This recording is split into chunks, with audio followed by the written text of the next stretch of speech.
Sorry, sorry.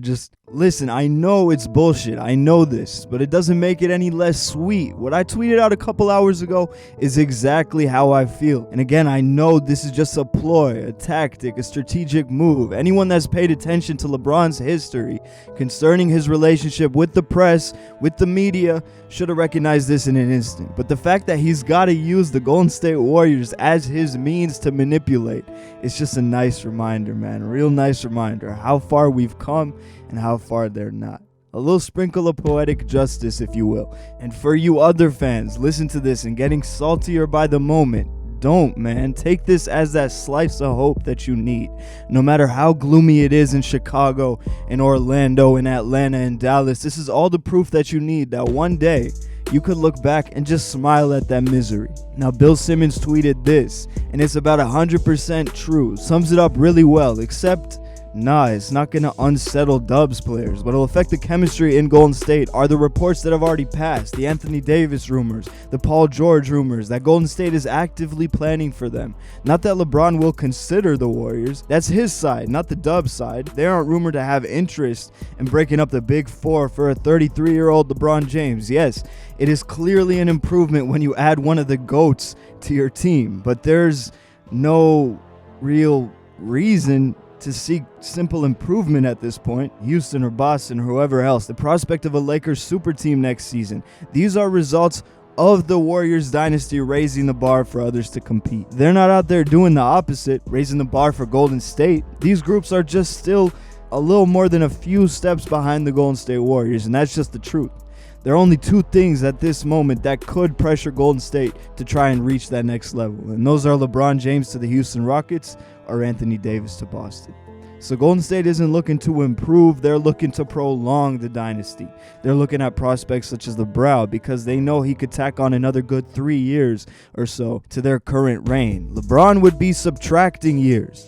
And more on these Anthony Davis rumors in another upload in the next couple of days. Be on the lookout for that. Now, if you follow the channel, you know how I feel about LeBron's power trips. You know how I feel about the lack of decency when it comes to situations like these, pushing past the boundaries in various instances. But this, believe it or not, is not one of those situations. It's simply, hey, I'm going to keep my prospects open. It's not throwing a teammate under the bus. It's not throwing management under the bus. He's speaking on himself directly.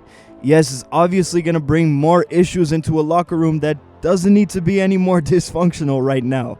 But it's been some time that we've known that LeBron's relationship with Gilbert is absolutely broken. And we've had good reason to believe he won't stay past this season, again, for some time.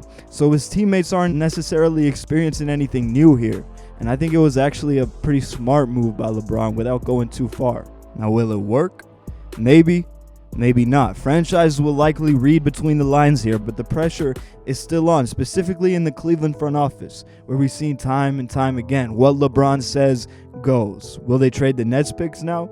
Almost certainly in my eyes that they're going to try to. Will it be the right move? Absolutely not, and it'll be hastily done for quite possibly the wrong prospect. DeAndre Jordan on a rental is not worth your future, Cleveland. He's not the player that guarantees a LeBron commitment, and that's even if Lou Will is included.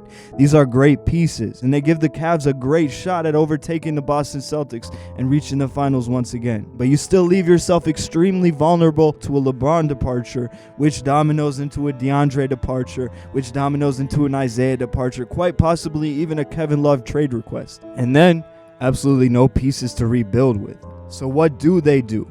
The answer is stop trying. LeBron will ask for this, then he asks for that. He gets both and he still isn't satisfied. We've seen this before. Stop trying to please him. Sit down with him.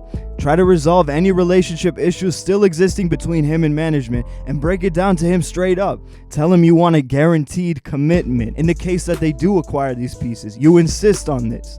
If he grants it, then you go ahead and actively pursue these assets full force. You give up that Nets pick. You offer whatever it takes. And you make it clear to him, it's not just DeAndre and Lou Will. It's the future guys you're going to push for with every resource you have. It's Anthony Davis. It's Paul George. It's each and every star that becomes available. Show him a legit plan.